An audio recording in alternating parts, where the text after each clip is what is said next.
He slammed the door so hard the glass rattled in the frame, then turned to me with eyes colder than I had ever seen. "You were never a real mother to me," he spat, the words sharp enough to slice through 40 years of sacrifice. My son, the boy I had raised through scraped knees, school concerts, late-night hospital visits, now looked at me like I was a stranger trespassing in his life. He wanted my house. That was the real reason behind his cruelty. He had been whispering for months about how a big place like this is wasted on one old woman, and how downsizing would free me from worry. But it wasn't freedom he wanted, it was ownership. He wanted to strip my name from the deed and stamp his own before I was even gone. And the shocking twist was already unfolding. I had discovered a contract, signed behind my back, with my name forged at the bottom. He was planning to sell everything, all while telling me to my face I wasn't worth the title of mother. And right then, as his words burned into me, I made a promise in my heart: if he thought I was never a real mother, then I could stop playing that role. I could fight like a woman with nothing left to lose. Keep watching to see how this betrayal turns into a storm he never saw coming. The morning had started quietly, the kind of day where even the birds seemed to speak softly. I had brewed coffee, the old kind in a percolator, the smell filling my kitchen with warmth that reminded me of my husband. My son David arrived without calling first, which was unusual but not unwelcome, at least, not until he spoke. He dropped his keys on the counter, took the mug out of my hand without asking, and drank like he owned the place. "You're too old to be here by yourself," he said flatly. "I've already spoken with a realtor. It's time." At first, I thought he meant to help me, that maybe this was clumsy love. But then he slid the contract across the table, the realtor's card clipped to the top. My name was there, written in black ink, curling letters that weren't mine. My heart stuttered. "What is this?" I asked, my voice cracking. He didn't blink. "It's what's best. Don't make this harder than it has to be." That was when I realized, the boy I raised had become a man with pockets deep enough for greed but empty of compassion. I picked up the contract, my fingers trembling, and saw that it wasn't just a sale, it was a transfer, giving him control of the house and the money it would fetch. He was already listed as the contact point, his phone number beneath my forged signature. My own son had done this. The betrayal hit me like ice water down my back. I thought of every sacrifice, nights I worked double shifts so he could go to college, the shoes I bought him even when mine had holes, the times I lied about being full so he could finish dinner without guilt. All erased in a single sentence: "You were never a real mother to me." I set the papers down and tried to steady my breath. "You did this?" I asked. He looked me dead in the eye and said, "It's already in motion. You can thank me later." He even had the audacity to smile. That was when the twist took hold. Not only had he forged my name, but I realized he had been planning this for months, maybe even years. And I wasn't the only one he fooled. The realtor? A family friend I'd trusted. The bank? He'd somehow convinced them I was too frail to handle my own affairs. Every piece of the puzzle fell into place, and all of it pointed toward the same truth: I was at war with my own son. But war does not mean surrender. My husband once told me, people only get away with the tricks you don't see. Now I had seen it. And I would make sure every lie came crashing down around him. That night, I sat at the kitchen table long after the coffee had gone cold, the forged contract spread out like a wound. My mind went back over the years, the bedtime stories, the scraped knees, the graduation where I cheered loudest. Was I really never a mother to him? Or was he never the son I thought he was? Either way, the line had been crossed. If motherhood meant blind forgiveness, then I was no mother anymore. I was something else now, something sharper, something that wouldn't let him strip me of the only place that had held my life together. I folded the contract carefully, placed it back in the envelope, and tucked it into the drawer where I kept old photographs. It didn't belong with my memories, but I wanted it close. Evidence. Proof. My weapon. Tomorrow, I would call a lawyer. Tomorrow, I would tell the truth to people who might still believe me. Tonight, I let myself whisper into the quiet, "If you wanted a fight, David, you've got one." And in the stillness of that kitchen, the house seemed to answer back, its old pipes creaking like a promise that it would stand with me until the end. The next morning, the phone calls began. First from the realtor, cheerful and professional, asking me to confirm the arrangements David had already made. "We'll have the photographer over next week," she said lightly. "It's such a lovely home. It will fetch a strong price. I nearly dropped the phone. There will be no photos, I told her, my voice sharp enough to surprise even me. And there will be no sale. She hesitated, the smile draining from her tone.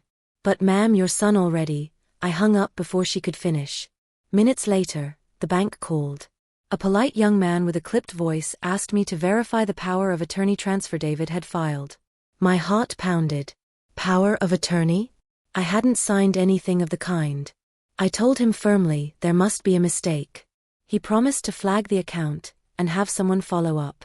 My hands shook as I set down the phone. The walls of my house felt suddenly thinner, as though even the paint knew it was being sold out from under me. By noon, neighbors began knocking. Mrs. Foster from across the street leaned against her cane and asked gently if it was true. David said you're moving into a retirement home, she whispered. He told everyone at church. My face burned. Retirement home? He had spun a story that I was too frail, too bitter, too unstable to manage my life alone. Each word he had spoken behind my back was a brick in the cage he was building for me. When I finally saw him again, it was worse. He came that evening with his wife Michelle, a sharp-tongued woman who had always looked at me like I was an obstacle in her plans. She breezed in with a baby carrier on one arm and a stack of glossy brochures on the other. Here, Mom, she said, tossing them onto the kitchen table. Assisted living. Some of these places even have piano nights and bingo. You'll love it. I stared at her, then at David, who stood smugly by the doorway. You lied, I said, my voice trembling with fury. You told people I was moving, you told the bank you had power of attorney. You forged my signature. Do you have any idea what you've done? He shrugged, as if it were nothing. I'm protecting you. You don't belong here alone. This house is too much for you. We'll get a good price, and you'll have a safe place to live. That's what a good son does. The words cracked something in me. A good son. I echoed. A good son doesn't erase his mother's name from her own life. Michelle rolled her eyes. She's being dramatic again, David. Just like you said. That was the knife twist. Not just the betrayal but the humiliation, my son telling his wife, his friends, his neighbors that I was weak, bitter, unfit. I saw how easily they swallowed it, how smoothly he spun his narrative. Every sacrifice I had made was rewritten as burden, every sleepless night of care turned into evidence against me. He was not just stealing my house, he was stealing my story. When they left, Michelle gave me a long look, a mixture of pity and triumph. You'll thank us when you see your new place, she said sweetly, then carried the baby out into the night. I sat at the table long after the sound of their car faded, my rosary tangled in my hands, my body shaking. I thought of calling David back and begging him to stop, reminding him of the boy he once was. But I knew begging would only prove him right in his lies. I had to find another way. The next morning, I called someone I hadn't spoken to in years, my sister Carol. We had drifted after our parents died, life pulling us in different directions, but blood remembers. She answered on the second ring. You sound like you've seen a ghost, she said. Worse, I told her. I've seen my son. When I told her what had happened, she cursed softly. Maggie, he can't do that. You need a lawyer. I know someone. A woman from my church, sharp as nails. Do you want me to call her? For the first time in days, a spark lit inside me. Yes, I said. Call her. That evening, Carol showed up on my doorstep with a woman in her 30s, neat bun, black blazer, eyes that looked like they had dissected many lies. This is Rachel, Carol said. She doesn't lose. Rachel shook my hand firmly. First things first, show me everything. I laid out the forged contract, the realtor's card, the notes I had scribbled from the bank's call. She studied them in silence, then nodded. This is serious fraud, she said finally.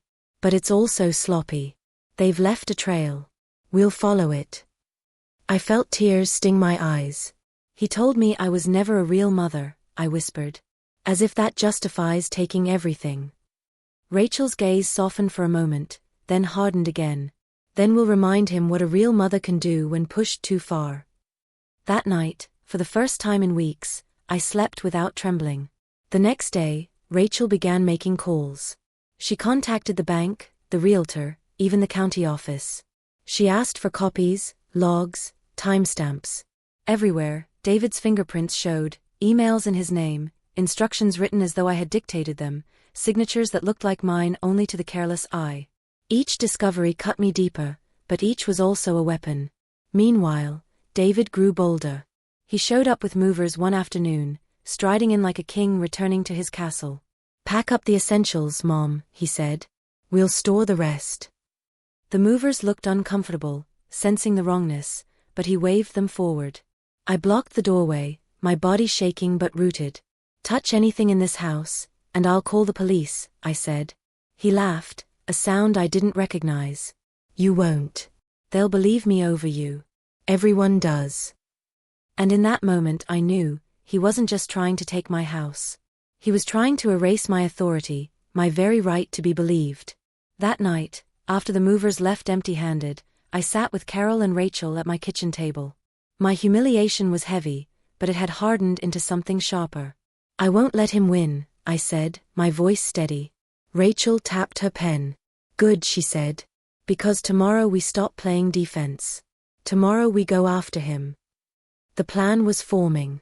And in that quiet moment, with the weight of betrayal pressing down on me, I made the choice that changed everything. I would stop being the mother he dismissed, and become the opponent he never saw coming.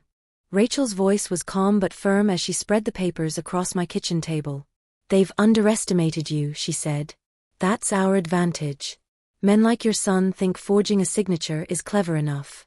But they don't account for two things: paper trails and mothers who refuse to break." I sat with Carol beside me, her hand resting over mine, steady and warm.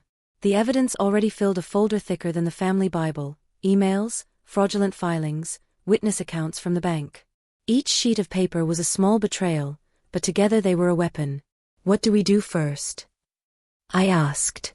Rachel looked directly at me. "We set a trap. And we make sure he steps right into it." That night, I barely slept.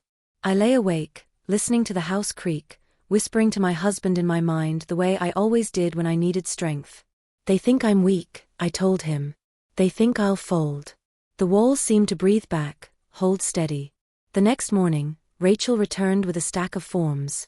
"Affidavit of non-consent," she explained. "Notarized. Sworn statement you never signed anything. We'll file it with the county and the bank. That way, when David tries again, he's not just sneaky, he's committing open fraud." I nodded, signing carefully, my pen pressing down harder than usual. Every loop of my name felt like reclaiming something. Carol drove me to the notary's office, and the woman behind the counter stamped the paper with such force I half expected the desk to splinter. "Good luck," she muttered. But David wasn't sitting still. That evening, I caught Michelle in my yard, phone in hand, snapping photos of the house. "What are you doing?" I demanded, stepping outside. She didn't even flinch. "Just getting listing shots," she said breezily. "Buyers want curb appeal." "You have no right," I snapped. Her smile was sharp. "Neither do you, once this is all settled. David warned me you'd act out." She slipped her phone into her purse and walked away as if I were the trespasser. My hands shook so badly I had to brace myself against the railing. They weren't just stealing, they were parading it in front of me. That night, Rachel laid out the strategy. "We'll let them think they've won. The county has already flagged your file, any new filings will alert me immediately. When they try again, and they will, we'll be ready. We'll get their attempt on record. That's how we corner them." "But what if they go further?" I asked. "What if they try to have me declared incompetent?" Rachel's eyes darkened. "Then we'll make sure the state sees who's really unstable. Start keeping a journal, every call, every visit, every word they throw at you. Dates, times, details. Courts believe paper more than tears." So I wrote. Every evening I sat at the table, pen scratching across lined pages. March 14th, Michelle photographed house at 6:43 p.m. said, "Buyers want curb appeal." March 15th, phone call from David, he threatened to move furniture without my consent. Each entry was a lifeline, proof that I was not crazy, that the cruelty was real. Meanwhile, Carol became my guard dog. She stayed most nights, her sharp tongue ready for anyone who dared step through the door uninvited. "Let him come," she muttered one evening, folding laundry with ferocity. I'd like to remind your boy what a real sister-in-law can do. But the boldest move came on a Sunday morning. I was sitting in the pew at church, head bowed, when whispers rippled down the row. "Did you hear?" someone murmured. "David says his mother's moving out this week. Poor thing, finally too bitter to manage." My face burned hot. I felt every eye on me. The humiliation was worse than the betrayal itself, my own son rewriting me as a sad, failing woman in need of rescue. After service, I stepped outside into the spring air, my chest tight. David was there, smiling at parishioners, shaking hands like a politician. He caught my eye and gave me a small mocking salute. That was when I knew he had no intention of stopping. He wasn't just after the house, he wanted the narrative too. That night, I sat with Rachel and Carol and told them everything. Rachel leaned back, tapping her pen. "He's building a case against you in the court of public opinion." "Fine. We'll build one in an actual court." "How?" I asked. "By forcing him to expose himself." The plan was simple, brutal, and brilliant. Rachel would pose as a potential buyer, contacting David through the realtor he'd roped in. She'd express interest in the house, ask for details, and see what he produced. If he sent contracts, emails, anything under my forged name, it would be irrefutable. A week later, she returned with her phone lit up. "Got him," she said. On the screen was an email from David, using my name in the signature block. "So glad you're interested. I'm eager to sell quickly." The words were like acid, but they were also the nail in his coffin. "Now," Rachel said, "we wait for the perfect moment. He thinks he's playing chess, but he's already in checkmate." I thought it was the endgame, but then came the revelation that twisted everything further. 2 nights later, while organizing my journal, I found an old envelope tucked in the back of the drawer. Inside was a letter, my handwriting from years ago, naming David not just as my son, but as the executor of my will. My late husband and I had signed it when David was still in college, trusting him as the responsible one. It wasn't illegal, it wasn't forged, it was real. And if David ever got hold of it, it would give him leverage I hadn't even realized. My stomach turned cold. He didn't just have a plan for my house while I was alive. He had a blueprint for controlling everything after I was gone. The summons came on a gray morning, the kind where clouds sag so low they seem ready to crush you. Rachel spread the letter on the table, a county hearing to review ownership dispute regarding my house. David had pushed hard enough to force officials to intervene. It was terrifying, yes, but it was also an opportunity. Finally, there would be witnesses. Finally, his lies would not echo unchecked in whispered conversations or forged contracts. For days I prepared like a soldier. Rachel drilled me, walking me through possible questions, reminding me not to let emotion drown fact.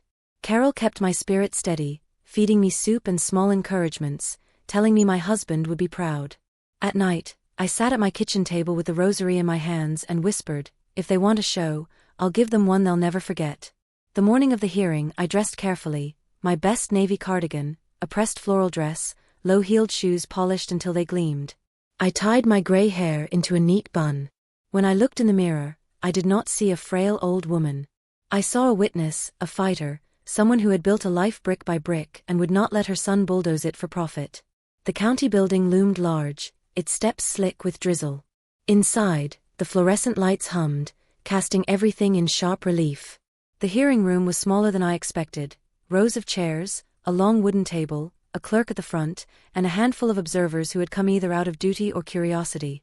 But it felt like a stage. David was already there, seated with Michelle. He wore a tailored suit, hair slicked, expression calm but smug.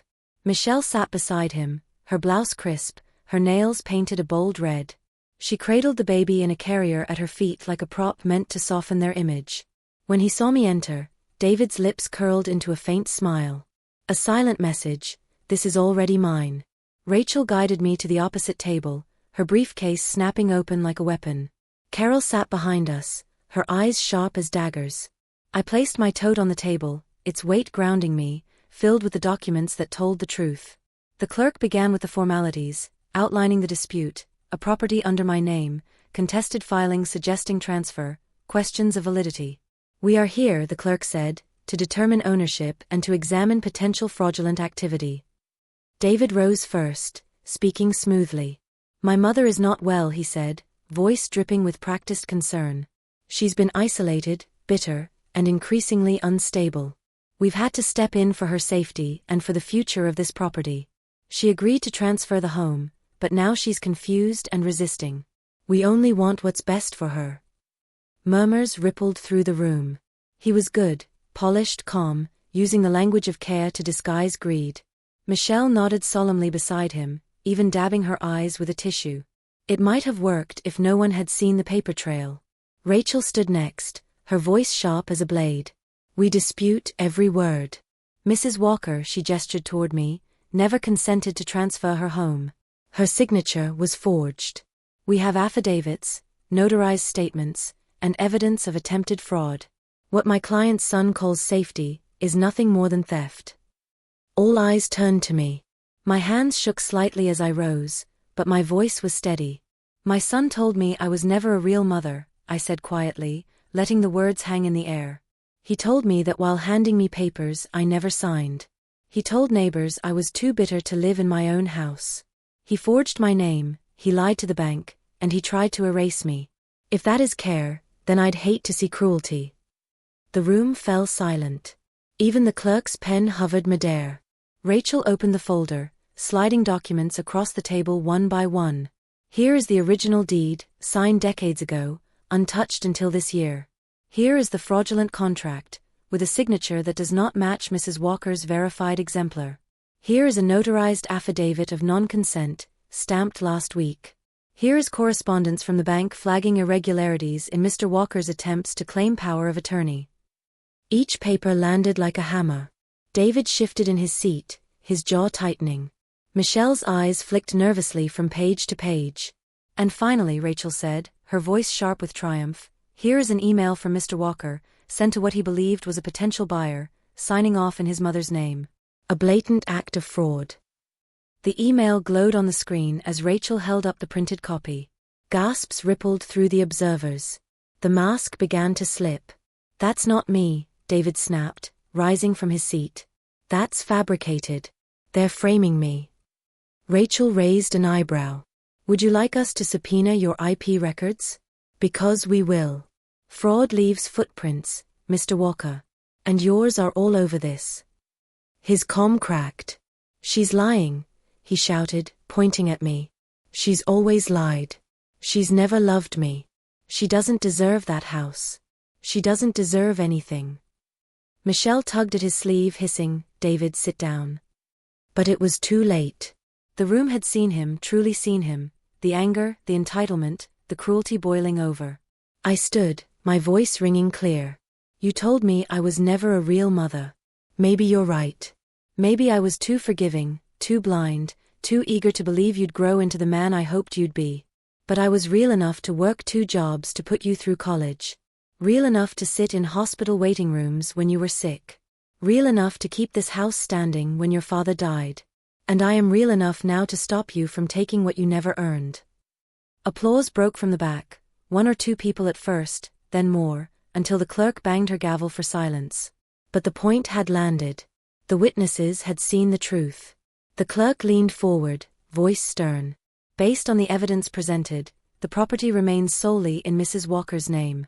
The fraudulent documents will be referred to the district attorney's office for investigation. Michelle buried her face in her hands. David stood frozen, fury etched into his features, his perfect suit suddenly looking like armor that had cracked. It should have ended there. It almost did. But then Rachel handed me one final paper. Mrs. Walker, she said softly, you may want to address this yourself.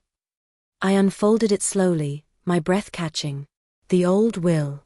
The one naming David as executor. It was still valid. He hadn't revealed it, but Rachel had discovered it in the records. If anything happened to me, he would still hold power. I turned to face him, holding the document high. Even after all this, you were still waiting, weren't you? I said. Waiting for me to die so you could collect what you couldn't steal while I lived. The room went dead silent. David's face twisted, and in that moment, everyone knew it was true. The confrontation was over, but the war was not. I had won the battle for my house, but the shadow of the will hung over us, a reminder that his greed wasn't finished. As the clerk adjourned the hearing, I gathered my tote, the deed secure inside. Rachel whispered, "We'll change the will. We'll cut him out completely." I nodded, my hands trembling, my heart heavy but fierce. "Yes," I said. "If he thinks I was never a real mother, then he'll learn what it means to be written out of a mother's story." Outside, the drizzle had turned to sunlight, but the air was sharp. Carol squeezed my hand. Rachel walked beside me, steady as ever. And behind us, David's voice rose in a furious shout, echoing down the courthouse hallway. The battle wasn't finished. But I was no longer afraid of the fight. The house never felt as quiet as it did the night after the hearing. Not the kind of quiet that presses on your ears, but the heavy kind that seeps into your chest. Carol had stayed with me, but she'd gone to bed early, and Rachel had gone back to her office to file motions and secure everything we'd won that day. Alone in the kitchen, I sat with a mug of coffee gone cold, staring at the deed that now carried a fresh stamp. It was mine, indisputably mine. But it didn't feel like victory. Not yet. I thought of David's face when the clerk had read the decision, the way his jaw clenched, his fists balled, his body barely contained in his chair. I had expected rage. I had expected denial. What I hadn't expected was the emptiness. For a moment when the mask slipped, I didn't see a man at all. I saw the frightened little boy who once cried because he dropped his ice cream cone in the dirt, the boy I had picked up and soothed, promising him I'd always be there. But now he had grown into someone I couldn't recognize, someone who looked at me and saw a vault to break, not a mother to love. The phone began to ring late that night. It was Michelle. Her voice was hushed, hurried. "He won't let it go," she whispered. "He's furious, Maggie. He says you embarrassed him, ruined him. He's blaming me too.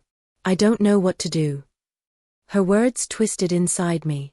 Michelle had always been sharp-tongued, but even through the edge I could hear something real, fear. "Leave him," I said softly. "Take the baby and go." She fell silent for a long time. Then she said, almost too quietly to hear, "You were a better mother to me in this moment than he's ever been to me as a husband." And then the line went dead. The following weeks unfolded like a storm unwinding. David's reputation collapsed quickly. Rachel filed charges, and the DA's office moved faster than I expected. Fraud was one thing, but forging legal documents, lying to a bank, and attempting to sell property without consent, that left trails even David's charm couldn't cover. Word spread in town. The same neighbors who once whispered that I was bitter now whispered something else, that David had gone too far, that his mother had been right all along. At church, the eyes that once pitied me now looked at me with respect. Not the kind of respect you earn by age alone, but the kind born from survival. Michelle left him. I heard it through Carol first, then from the whispers at the grocery store. She had packed up the baby's clothes and driven to her sister's 2 towns over. The house David rented was empty within days. He was alone, abandoned by the woman who once paraded beside him with her head held high. And me? I stayed. The first thing I did was call Rachel to rewrite my will. David's name was stripped from it, replaced with Carol as executor. "He can't touch you anymore," Rachel said as she slid the papers toward me. "Alive or gone, he has no power." I signed my name slowly, each letter steady, each stroke a severing of the chain he had tried to wrap around me. But even with the ink dry, peace didn't arrive at once. Grief came instead. Not grief for the house, I had saved that. Not grief for the money, I had never cared much for it anyway. No, the grief was for the son I had lost long before this battle ever began. Somewhere along the way, he had stopped seeing me as his mother. Maybe it was in college, when he wanted more than I could give. Maybe it was when Michelle entered his life and whispered in his ear that success meant control. Maybe it was long before that, hidden in places I never saw. One afternoon, I sat at the table with Carol. The spring sun slanted across the kitchen, dust motes swirling like tiny ghosts. I said quietly, "Was I really never a mother to him? Did I fail him somehow?" Carol set down her cup with a sharp clink. "Don't you dare blame yourself. You gave that boy everything. Shoes off your own feet, food from your own plate. Some children choose gratitude. Some choose greed. That choice wasn't yours, it was his." Her words pierced me, but in a way that stitched rather than cut. I thought of all the years I had measured my worth by his approval. If he smiled, I had done well. If he frowned, I had failed. But now I saw it differently. My worth wasn't in his hands. It was in mine. Rachel called me weeks later with updates. David had accepted a plea deal. Probation, community service, mandatory counseling. He's lucky he didn't end up in prison, she said. Fraud like this usually lands people behind bars. I think the DA went lighter because of his age and because you didn't push for the harshest penalty. I thanked her, but inside I felt only exhaustion. Justice had been served in a way, but it didn't bring him back to me. The boy I once knew was gone, and no gavel could summon him again. One evening, as the lilacs bloomed in the yard, Michelle appeared at my door. She looked thinner, her hair pulled back in a messy knot, the baby asleep in a carrier on her chest. I shouldn't be here, she said. But I wanted to thank you. For what? I asked, genuinely startled. For showing me what strength looks like, she said. Her eyes filled with tears. David made me believe weakness was love. You reminded me love doesn't look like control. I invited her in, made tea, and for an hour we sat in the living room as the baby slept. I didn't forgive her entirely, not yet, but I saw the cracks in her armor, the fear, the regret. And for the first time, I felt something softer than anger toward her. Maybe she had been another victim of his ambition. Life settled slowly after that. I baked bread again, filled the house with the smells of cinnamon and yeast. I lit candles beneath the crucifix for my husband, whispering to him about how the fight had ended. The walls no longer felt like they were shrinking. Instead, they seemed to stand taller, prouder, as though the house itself had survived the siege alongside me. But sometimes, late at night, I still heard David's words, "You were never a real mother to me." They echoed, not as a wound anymore, but as a scar. And I realized something important. He had been right in one way, not about my motherhood, but about the fact that I had stopped being one. I had stopped being his mother in the moment he chose to betray me. And maybe that was my salvation. Because being a mother had meant endless forgiveness, endless sacrifice, endless hope. Stopping meant I could finally be something else, something that belonged to me alone. A woman with dignity. A woman with boundaries. A woman who could say no. As summer came, Carol and I sat on the porch one evening, watching the sun dip low. Fireflies blinked in the grass. She asked quietly, "Do you regret it? Cutting him out?" I thought long and hard before answering. "I regret the years I spent thinking I had to earn his love," I said finally. "But I don't regret saving myself. If he sees me as bitter, so be it. Bitterness is what happens when you stop swallowing poison." And with that, the grief eased, replaced by something steadier, acceptance. To those who listen now, who have children, siblings, or loved ones who betray them for greed, I say this: family is not a chain. It is not a leash. Family is love freely given, respect freely shared. And when someone looks you in the eye and says you were never enough, sometimes the bravest thing you can do is believe them, and stop playing the role they've twisted. I kept my house. I kept my name. And I kept my soul. That was enough. So I'll leave you with this: if someone in your life ever tells you that you're not real to them, ask yourself, what are you willing to stop being for their sake? And what are you ready to start being for your own?